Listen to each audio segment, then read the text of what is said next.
Good morning dear students. आज हम बात करेंगे एंटीकोएगुलेंट्स के बारे में। Anticoagulants are drugs that reduce the coagulability of blood.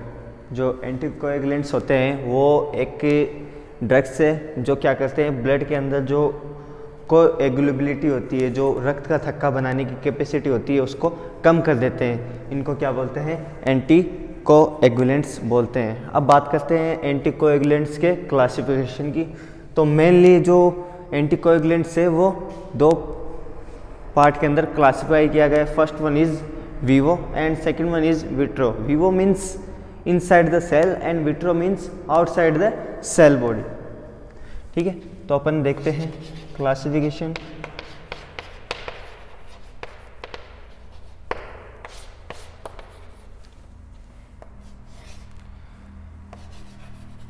Anticoagulants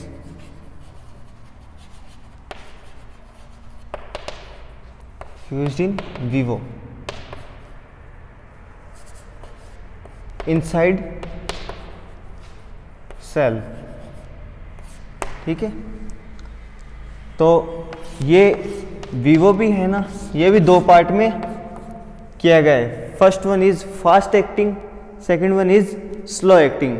तो अपन देख लेते हैं फास्ट एक्टिंग।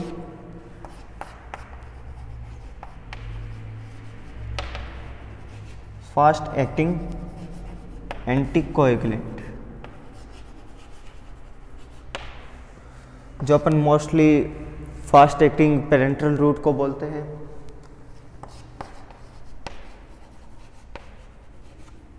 पेरेंटल रूट, ठीक है। इसके अंदर अपन इंक्लूड करते हैं, first one is heparin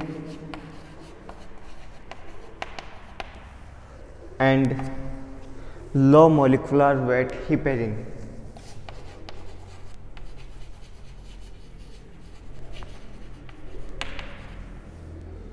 molecular weight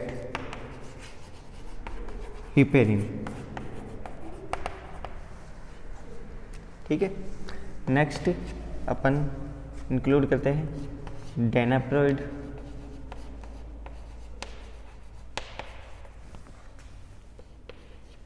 and लेपिरोडिन,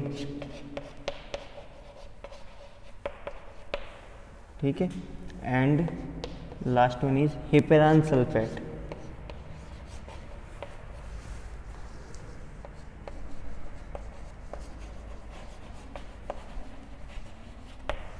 तो फास्ट एक्टिंग एंटीकोएगुलेंट के अंदर अपन इंक्लूड करते हैं हिपेरिन और low molecular weight heparin, danaparoid, lepirudin and heparan sulphate, ठीक है। नेक्स्ट वन बात करते हैं अपन स्लो एक्टिंग की।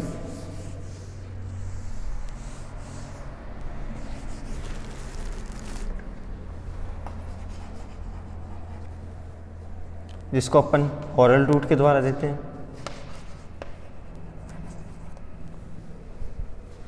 तो इसके अंदर इंक्लूड करते हैं अपन वारफेरिन, ठीक है। नेक्स्ट वन इज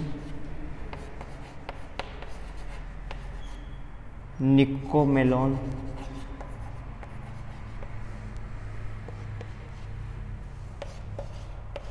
बिस hydroxy coumarin and last one is फेनिडियोन।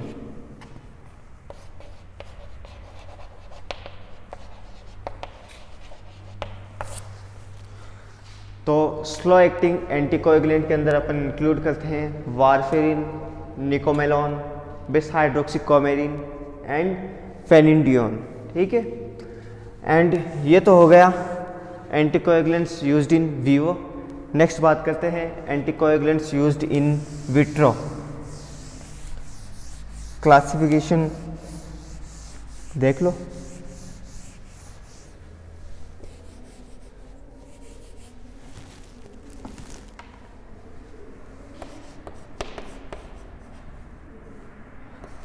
Outside cell. ठीक है, तो अपन इसके अंदर इंक्लूड करते हैं। First one is heparin,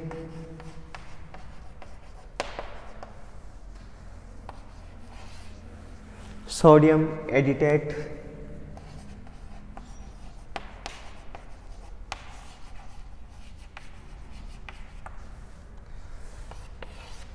sodium citrate,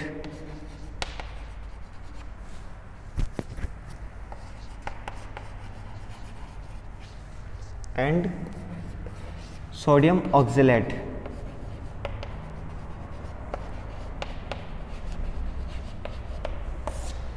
ये हो गया आपका क्लासिफिकेशन एंटीकोएगुलेंट का complete.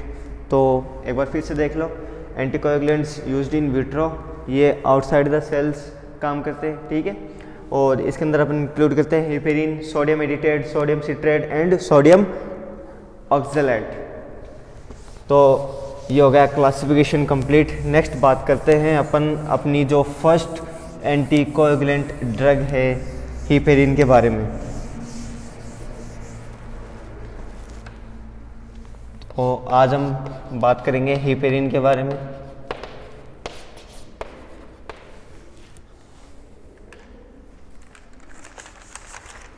Heparin was discovered by McLean. यह एक स्टूडेंट था जिसने डिस्कवर किया था इन 1916। 1916 के अंदर मैकलिन ने इसको डिस्कवर किया था, और इसका जो नाम है वो हिपेरिन कैसे हुआ, क्योंकि ये फर्स्टली फाउंड हुई थी लीवर के द्वारा, लीवर के अंदर ये एक्सक्रेटेड हुई थी लीवर के द्वारा, इसलिए इसका नाम हुआ हिपेरिन। ठीक है, और हिपेरिन एक म्यूकोपॉलीसेकेराइड है जो कि अदर सेल्स के अंदर भी पाया जाता है, जैसे लीवर और लंग्स के अंदर और इंटेस्टाइन की जो सेल्स होती है उनके अंदर भी पाया जाता है। ठीक है, और जो हिपेरिन होता है वो एक स्ट्रॉन्गेस्ट एसिड है बॉडी के अंदर, जो एज ए एंटीकोएगुलेंट काम करता है, और जो बोथ विवो एंड विट्रो के अंदर काम करता है, मतलब inside cells and outside cell both ये काम करता है। ठीक है, ये होगा इसका जनरल इंट्रोडक्शन। अब बात करते हैं इसके मैकेनिज्म ऑफ एक्शन की। तो हिपेरिन है वो कैसे वर्क करता है, तो आपको पता है एंटी थ्रोम्बिन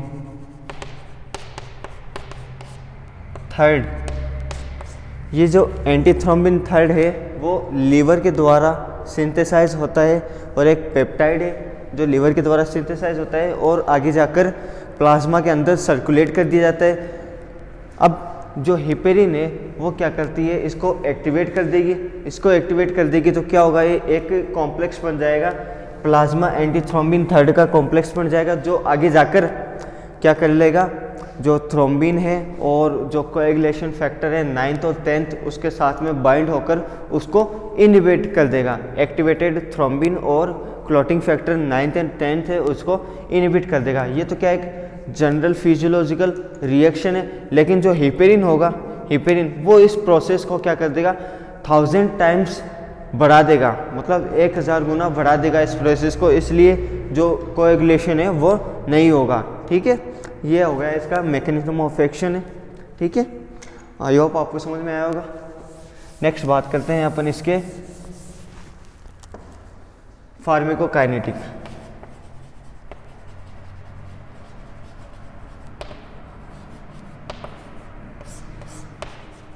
जो हिपेरिन है अपन इसको ओरल रूट से नहीं देते हैं, क्योंकि जो HCl होता है स्टमक के अंदर वो इसको क्या कर देगा, इनएक्टिवेट कर देगा, इसलिए तो ओरल रूट तो अपन इसको देंगे ही नहीं।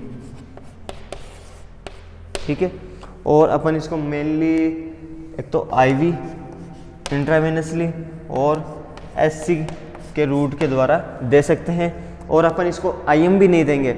IM इसलिए नहीं देंगे क्योंकि ये क्या कर देगा, हेमेटोमा कोज कर देगा ड्यू टू लोकल ब्लीडिंग, मतलब लोकल ब्लीडिंग के द्वारा क्या कर देगा, हेमेटोमा कोज कर देगा, इसलिए अपन इसको IM भी नहीं देंगे, क्योंकि और ये साथ ही क्या कर देगा, इरिटेंट्स मतलब इरिटेशन भी कोज कर देगा, इसलिए अपन इसको नहीं देंगे।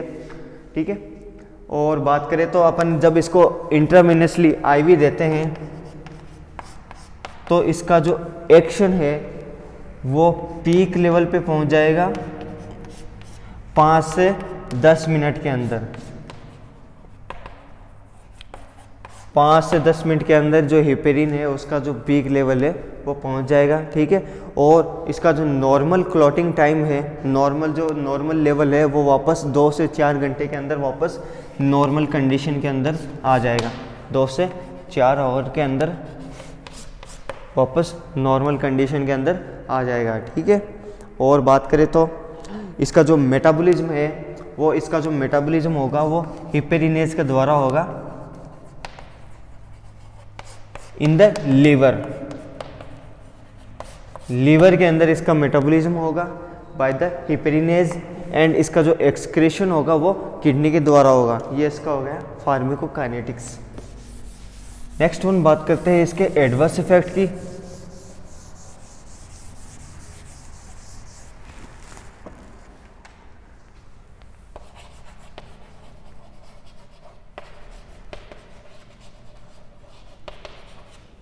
तो आपको पता है हिपेरिन एक एंटीकोएगुलेंट से तो ब्लीडिंग देखने को मिलेगी। इसका जो एडवर्स इफेक्ट है ब्लीडिंग है, मोस्ट कॉमनली ब्लीडिंग देखने को मिलेगी। और साथ ही next one is hyper sensitivity reaction.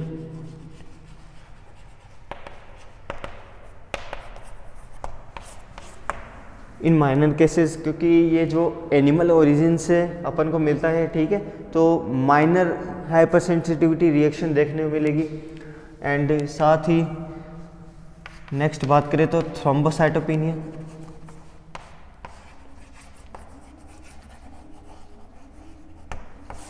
ये कंडीशन देखने को मिलेगी थ्रोम्बोसाइटोपेनिया की। और बात करें तो next alopecia. Alopecia hair loss, ये एक रिवर्सिबल है, मतलब वापस आ सकते हैं बाल। एलोपेसिया की कंडीशन देखने को मिलेगी। और नेक्स्ट वन बात करते हैं ऑस्टियोपोरोसिस।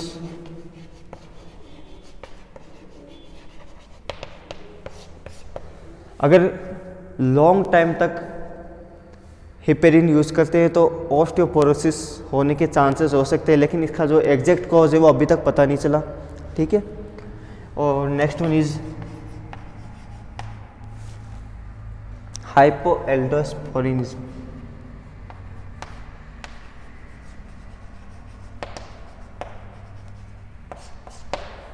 ठीक है, हाइपोएल्डोस्पोरिनिज्म मतलब इसके अंदर जो एल्डोस्टेरोन का लेवल है वो कम हो जाएगा, जिसकी वजह से अपन को हाइपरकैलेमिया की कंडीशन देखने को मिलेगी। ये हो गया आपका हिपेरिन और एंटीकोएगुलेंट कंप्लीट।